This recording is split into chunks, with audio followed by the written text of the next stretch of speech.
cotton so we can use it as our clouds. And food colorings. And water as a rain. And a bucket with holes so we can put it inside here in the jar.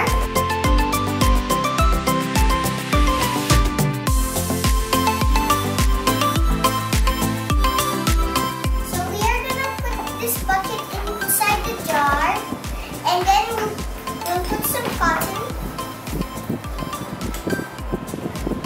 inside the jar. Yeah? Now let's see what will happen.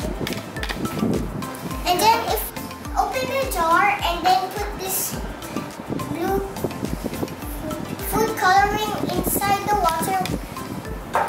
It will be like a rain. And then we'll mix it. Let's mix.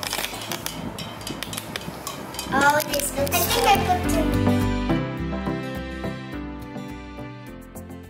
Water rain inside the cotton. Good. Amazing.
Because the cotton cannot hold any more water.